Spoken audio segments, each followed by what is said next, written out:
Welcome to the podcast. It's Monday. Chris Graham and Rod Mullins. We are going to talk some NASCAR and another fun race to talk about from this past weekend with some fireworks at the end. I guess 9 laps to go, and then a winner that we haven't seen in the winner's circle in quite a while, Brad Keselowski. Rod, where do you want to start with breaking down the race? I think we probably ought to break it down, starting with Brad Keselowski. I mean, breaking a 110 race losing streak, drought, if you want to call it that. It was a dramatic win. It was something I think a lot of people had been hoping was going to take place here in the next little bit, and sure enough, it did. There were several people had been wondering, is this the point of where Keselowski and RFK Racing is going to actually turn the corner? They'd already done so with Chris Buescher, and we'll talk about Chris Buescher here in just a minute. But the situation was Keselowski. This was the first time that a team owner has won in his own car since like 2016, I think, and Tony Stewart was the last one that pulled that off. But for Brad Keselowski, I mean, it was just a great win altogether for him. This was his first victory and sixth top 10 finish in 2024. He picked up his 36th victory overall in 534 Cup Series races. And this is his second victory and 12th top 10 finish in 21 races at Darlington Raceway. So while things were good for Brad Keselowski, especially hanging in there, and a lot of things of the stubbornness and patience that he had had for so long, it did not pay off for his teammate Chris Buescher, as Chris Buescher had some problems, about 30 some laps, 32 laps before the end of the race, making contact with Tyler Reddick, and it made for some fireworks in the infield after the race. Yeah, that's the bump. Those two guys were fighting for the lead, jostling for the lead. Mhm. I've seen both guys explain, and I guess credit to Reddick, both in the post of race confrontation that we all saw sort of live. Mhm. In the waning moments right after the race was over, he took the blame. We could kind of hear credit to the Fox crew for getting up there, getting a camera and a microphone up there so we could hear that going on live. And then in his lengthy post race interview with Fox, Reddick took the blame again. I kind of okay. One, it sucks that he has to take the blame because he Right. admitted he was wrong. But on the other hand, you don't see a lot of guys step up and say, "Yeah, I mean, it was me. I screwed up. I was trying to win a race. It turns out it was my fault." You don't see a lot of guys kind of owning that. I like that out of him. I did too. I like that idea, and that whole thought coming out of Tyler Reddick. And I've always been impressed with him. I had a chance to meet him and talk with him in Knoxville a couple of years ago at a Bristol Motor Speedway event that they had at one of the indoor car tracks that they had down in Knoxville. And he was going to the food cities that night, going around for some PR work. But this was when he was still on the Xfinity circuit. And he struck me as someone that goes out, tries to get the job done, and then if he messes up, he's going to take blame for it. And that's exactly what he did. But to Chris Buescher's side of it, it didn't make any difference if he was taking the blame or not. He still cost him a race. And I mean, he still cost both of them a chance at finishing, being able to finish. Chris Buescher said, we got run over. I mean, that was just as simple as he could say about it. He said, we're trying to be decent about the whole thing. He said, we've had clean racing all day long. I think he even told Tyler Reddick that, I've raced you clean. I've raced you clean for a long time and stuff. But then, for things to happen like it did, and then to kind of get wedged out of that, pushed up against the wall, it was just too much for him and stuff. And he just, he lost it, which in one way, I can't blame him. I would be too if I was in that kind of position and somebody took it away from me. But it would also be comforting to know that, Reddick took the responsibility for it. But ouch, it still hurts. And, what was it Dale Earnhardt used to say all the time? Being second's the first loser. Well, in this case, he's kind of out of it. But that's not to mention the only bit of fireworks that happened yesterday.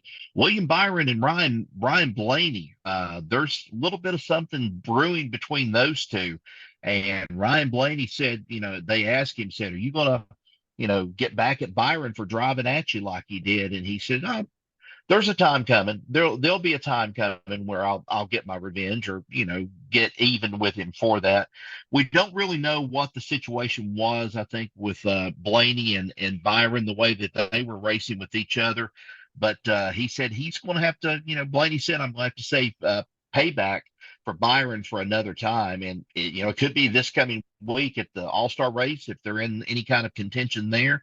It could be at another situation, the Coke 600 for the example. It could be that quick, or it could be later on down the line. It could hurt him in the playoffs before it's over with. Now, let me ask you this, because I hear this all the time, and we talk about this a lot when guys bump each other and there's talk after a race. I'm going to get you Mhm. back. I hear that, and I hear the frustration part of it. And if I'm Chris Buescher, I'm Right. not just frustrated about what happened yesterday. Last week he loses by 1/1000th of a second, the closest race in Right. NASCAR. This is 2 straight weeks for him. He was right there and could have won a race and didn't get a win in either one. So I can understand frustration boiling over. But when a guy talks about, I'm going to get you back at some point, I mean, so what, you're going to bump the guy next time, and you're going to risk yourself losing a race by doing, because, you can't, these guys are professionals. They can do a lot of good Yeah. things with a car. Mhm. But at the same time, you bump somebody, it can be unpredictable what happens. It might end up costing you as much as it costs the other guy. And I think about baseball, there's guys, if one of our guys gets hit by a pitch, we're going to hit you with a pitch Mhm. next time. Right. I don't know that it's quite as easy as that, though. I mean, I think it might just be kind of letting off steam more than I'm really going to come back next week or next month or next year and run you over, because that can impact you too.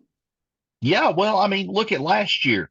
What was it? Chase Elliott trying to get back into the swing of things last year, and then he gets suspended for a race because of rough driving last year. And I Chase Elliott, always been, kind of a nice guy. He's a very quiet guy, but to see what he did on the track and how blatant it was, and then get fined like he did, that's going to hurt you in the pocketbook too.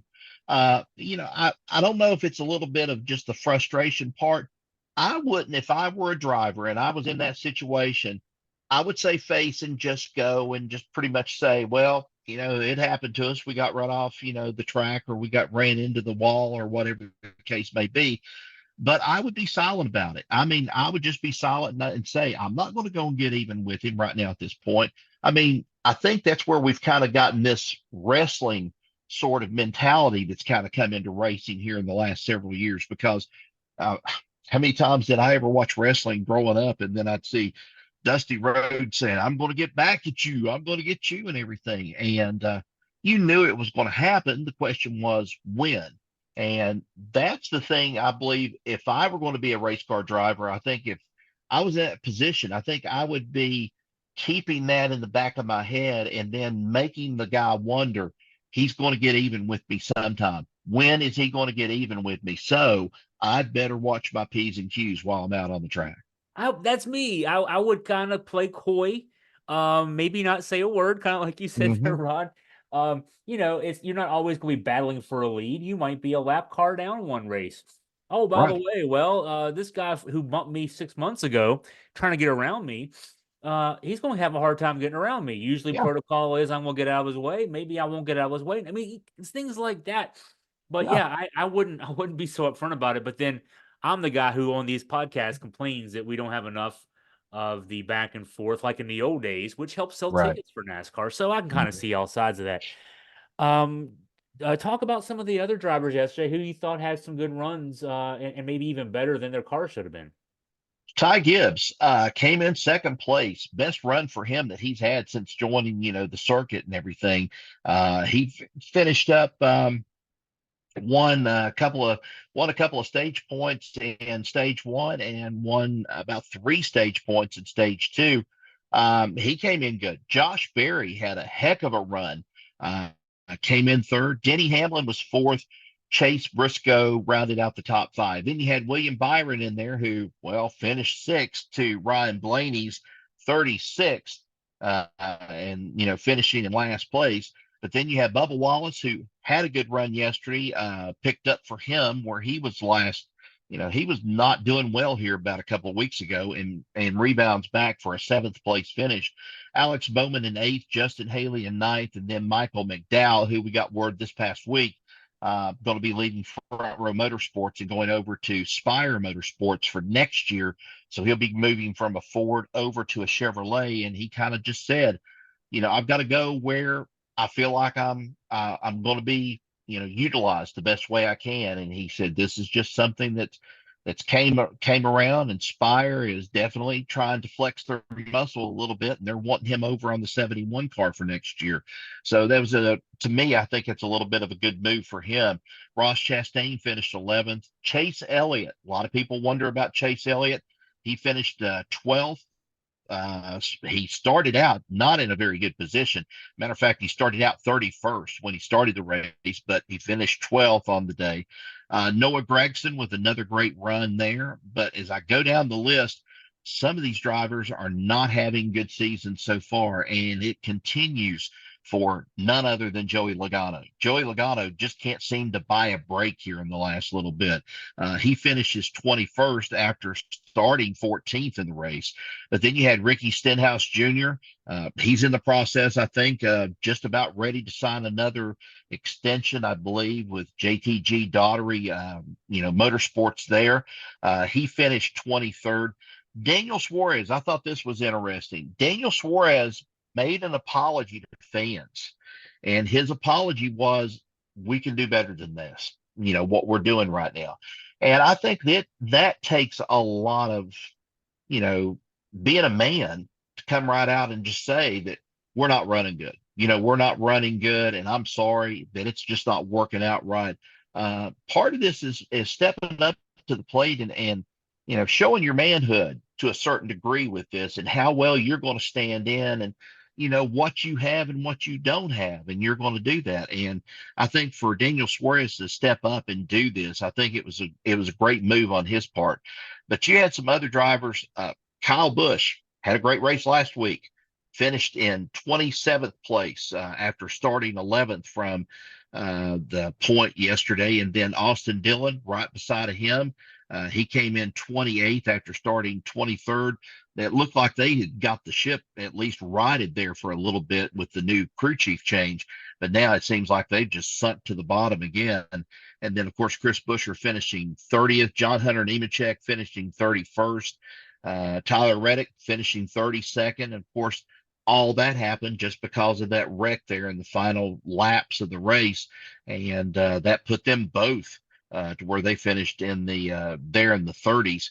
And then Kyle Larson didn't have a good race either. He drops down 34th. Don't know if he's got Indy on his mind with Indianapolis coming up here and getting ready for it.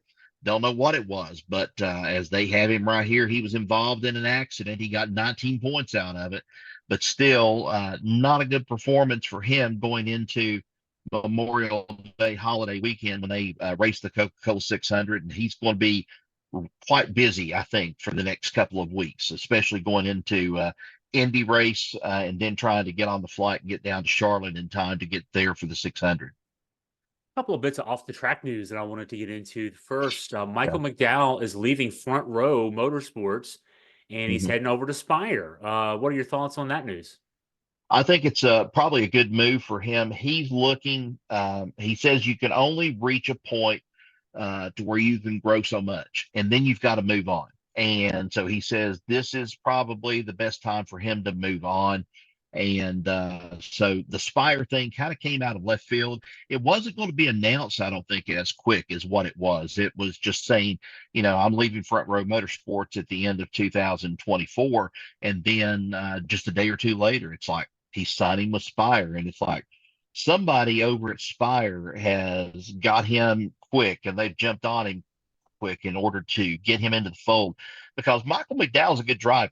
I think if he really just had some good equipment under him on a week in and week out basis, and some consistency, at least in the way that he runs or where he gets there in some of the pack running, he could be a even more greater driver than what he already is. I mean, he's won a Daytona 500. I know some people have said he's not really won legitimate races and stuff. Yeah, he has. I think he has. It's just a matter of, sticking in there and being able to stick into the very end of what he's trying to do. And I don't think he was getting that at Front Row Motorsports, and I think it's probably a good move on his part.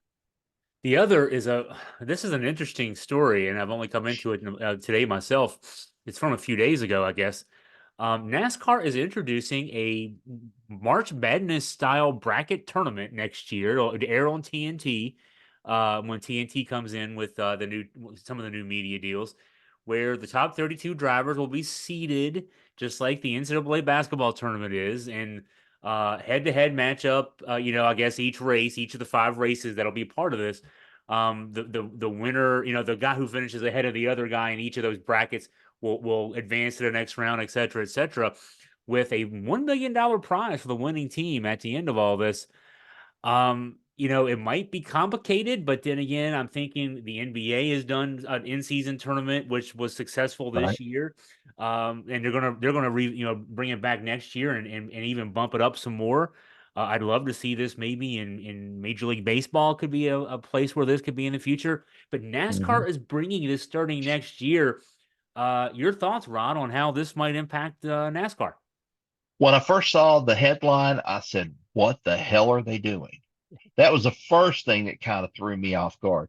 Then the second thing, after I read a little bit about it and I caught wind of how they're going to do this, I thought, okay, you are trying to justify these race teams and everything else. And this is going to be, you know, is this going to be to satisfy everybody about $1 million payout if somebody wins this race and so forth?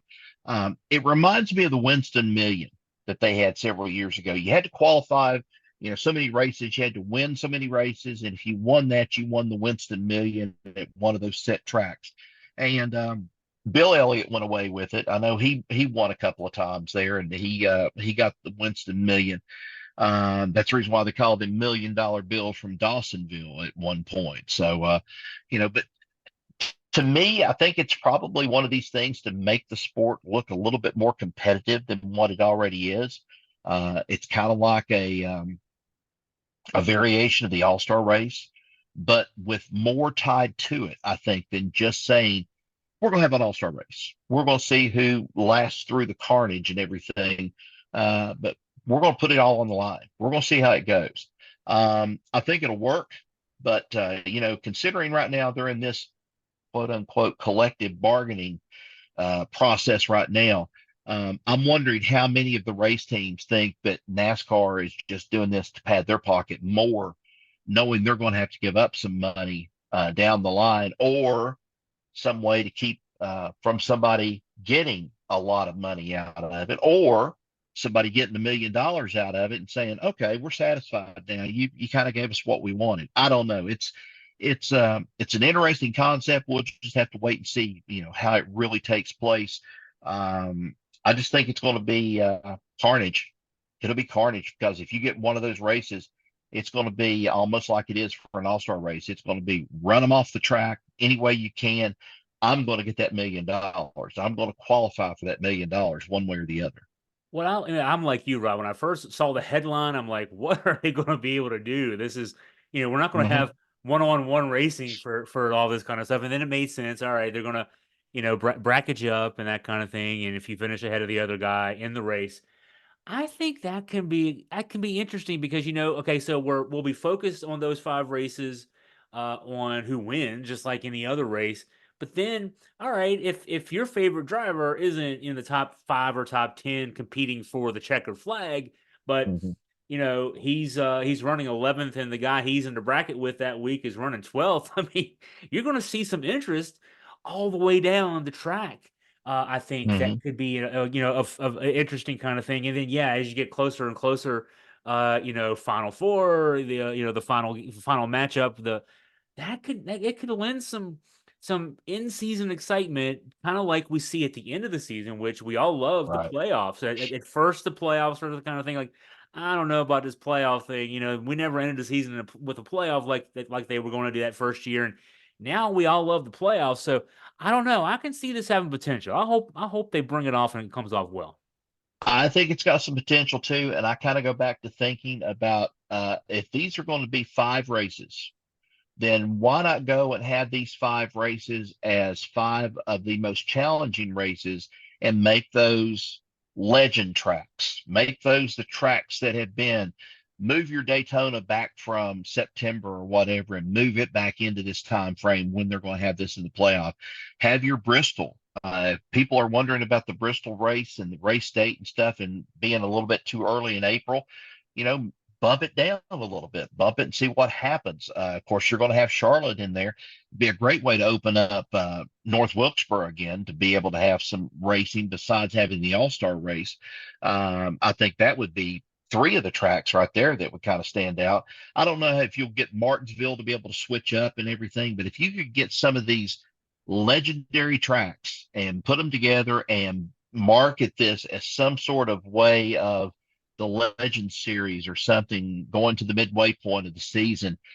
See how the young drivers from today, how they are able to master the tracks of yesteryear that are still on the circuit, but make it a big deal, make it a legendary sort of thing. I think they've got some potential with it, but NASCAR, they've come up with some different things, and surely to goodness, they've got something in mind how they're going to come up with this and how they're going to run it coming up for 2025. So as we wrap up, this coming weekend is the All-Star race. You talked about that a couple minutes ago. North Wilkesboro, the open race at 5:30, the All-Star race at 8 o'clock on Sunday. So some night racing on a track that a lot of folks know and love, North Wilkesboro. What do you think going into this weekend? What should we be looking for? I guess we're going to be looking for, there'll be some tempers flaring, possibly. This All-Star race, there are people, it's become one of those things of where it's been a free for all, then it's kind of been like a laissez-faire sort of relaxed, sort of hands-off sort of thing, and then whoever wins. I mean, I would like to see something along the lines of the Dale Earnhardt passing the grass thing, like what happened with Bill Elliott and him, Dale Earnhardt, several years ago. I'd like to see something as spectacular, but nobody get hurt. Sort of like the year that Davey Allison went upside down after Kyle Petty won there at Charlotte at the All-Star race. I like the concept of having this All-Star race at night because it makes it even more like the old races of Saturday nights. That's what it makes you feel like you're actually going to the circuit and you're actually getting a chance to just enjoy racing the way it used to be. And I think it's a perfect opportunity for them this year. I don't know who's going to pull something off this year at the All-Star race. I mean, we could see a Denny Hamlin pull something off. We could see somebody come out of totally nowhere. We could see Harrison Burton come out of nowhere, and he could win this thing.